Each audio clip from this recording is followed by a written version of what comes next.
I'm Chris from the IoT Security Foundation, and I'm the host of IoTSF's monthly webinars. This past February, our topic was SBoM, and one of the guests was Amyas Phillips of Ambotech and the IoTSF Supply Chain Integrity Project. For you to enjoy again, here's the section featuring Amyas Phillips. Well, thank you very much, Chris, for that great introduction, and thanks, Alan, for that really interesting talk and the plug for the paper too. I really liked your analogy about Twinkies. That was a good one. Right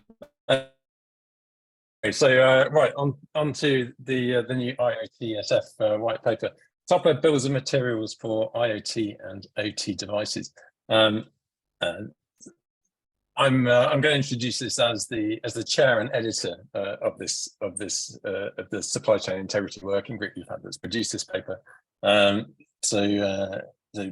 keep in mind this is the contribution of many ICSF members who include regulators, operators, security specialists, and really the entire IoT community.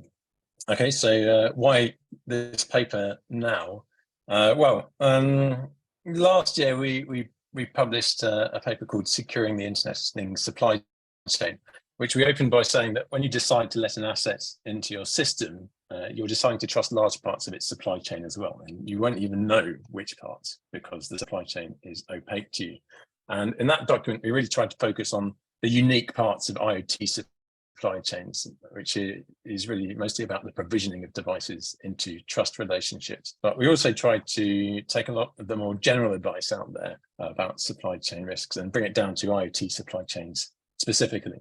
And right about the time we started work on that, then EO 14028, Improving the Nation's Cybersecurity, came out, which, as Anna said, was focused on reducing the United States federal government's exposure to software supply chain risks, with really aggressive deadlines as well, I might say. CISA, NIST, and the NTIA have all done a ton of really great work on creating standards and best practices around software supply chains, for which SBoMs are kind of the figurehead, which is why that question about whether they're a silver bullet comes up, I think. Clearly, software is a huge component of any IoT or OT device.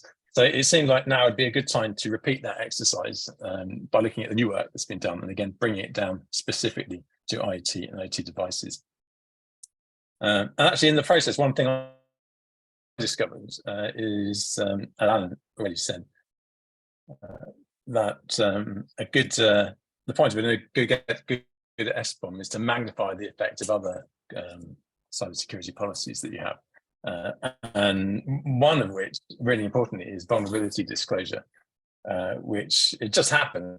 The ICSF published a paper in 2021. So that makes a nice set, which you can put together to make a complete supply chain risk management collection. Anyway, what's in it? It's actually really simple. Part one explains the problems, which Alan's already gone over. So that is supply chain sources of risk, which I characterize as imported vulnerabilities, the prevalence and dispatch of which is kind of an aspect of quality of software, which it's really hard to measure. Actual supply chain attacks, which I think of as the deliberate insertion of vulnerabilities rather than accidental. Vulnerabilities that can be exploited in deployed systems. And yes, in many cases, you can't tell whether a vulnerability is deliberate or accidental. But on the other hand, there's also plenty of clear-cut cases of supply chain attacks. And the third one is open source software license compliance, which isn't usually considered in the cybersecurity domain, but it does introduce a source of risk, at least in the eyes of legal departments, of litigation and consequent disruption of operations. So it's worth including that because also, as it happens, they have kind of pioneered the SBoM concept, as far as I know, as a way of helping big projects keep on top of multifarious open source software components and licenses. Part two digs into the SBoMs themselves, how you're going to generate them as a software vendor, a device OEM, or as an IoT OT operator, what resources and tools you might have available recently should include SBoMs received from suppliers, and how you're going to share the SBoMs, including the standards that Alan mentioned. And then the final part looks at how you can actually use SBoM, which is really the crucial thing to get the benefit, and what you're actually going to do once you've got some transparency on those sources of risk to manage and reduce them.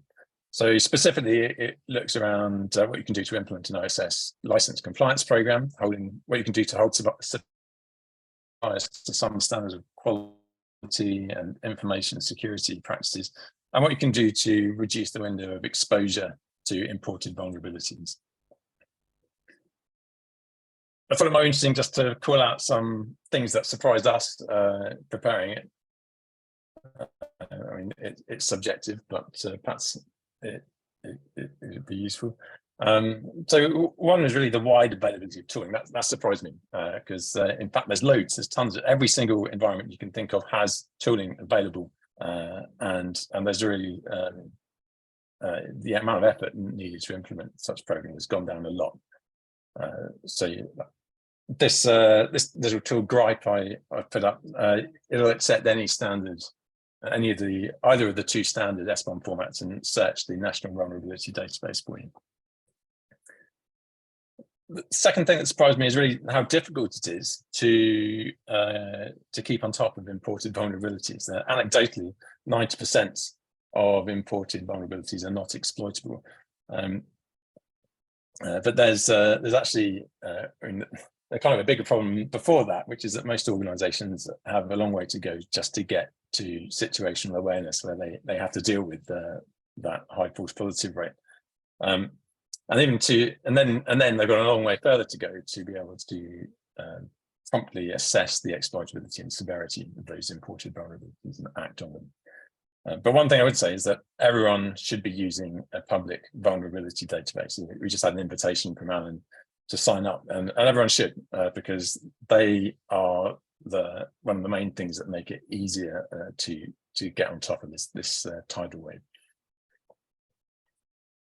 The third thing I've noticed, is that a lot of the discussion around supply chain security kind of comes from a corporate governmental viewpoint, and maybe I'm just missing something.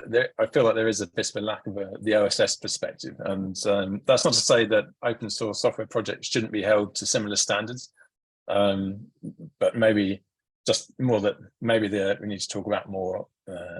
The community needs to explore more about how they're going to be able to show that, because obviously open source software has a somewhat different paradigm. My feeling is that working through those issues will take a bit more time. And lastly, there's this perception, I came across this quite a few times in our discussions, that SBoMs are a security hazard, and they are, honestly, I mean, in a way, because they document code. But the fact is that not having one is a much bigger security hazard for anyone. And it's worth keeping in mind that what's really security sensitive isn't the SBoM, but the information about the vulnerabilities in those components, and most particularly which ones are exploitable. Okay, so what are the next steps we're recommending for IT and OT software maintainers, device OEMs and operators? First, get the paper. It's in combination with the previous one. It gives everyone the tools to start putting in place a comprehensive supply chain cyber risk management program. Second, you should start building and sharing this SBoM. There's no excuse for anyone not to be doing it now. Ask your suppliers for one, and on your own part, watch out for the unknown unknowns. It's difficult for all projects to spot all the different kinds of components they're bringing in.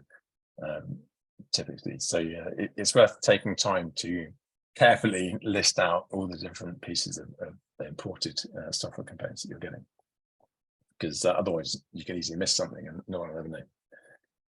And the third thing is, once you've done that, you can start managing your supply chain risks. So a comprehensive program is to look at suppliers and your own secure development practices, the information security in place to protect the software assets, what the capabilities are around vulnerability management, which includes the reporting, disclosure, monitoring and remediation of those vulnerabilities, all of which need to be done quickly up and down the supply chain to close the window of exposure that people downstream have to vulnerabilities.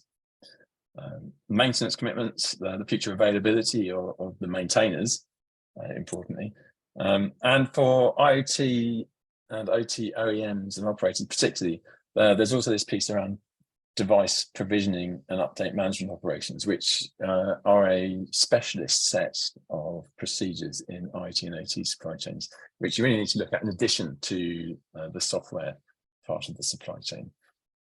And in fact, it's a bit more, it involves a wider variety of, it's not as homogeneous as those software development. So it really pays to approach that part of it by looking at the supply chain as a designed artifact. And that has to meet, you can engineer to manage risk. Of course, that's true to an extent to software supply chains as well. All right, that's all I've got to say about it. Thank you very much. Get the paper now at the IoT Security Foundation, and there's a link there. And if you want to get involved in updating it or subsequent supply chain security guideline development, get in touch with me at amyas@ambotech.org. That was Amyas Phillips speaking this past February as a part of the SBoM webinar. So far in 2023, IOTSF has had monthly webinars with topics such as the UK PSCI Act, vulnerability disclosure, SBoM, as you've just been hearing about, and also smart built environment guidance for facilities professionals. Look out for more webinars throughout 2023 from IOTSF.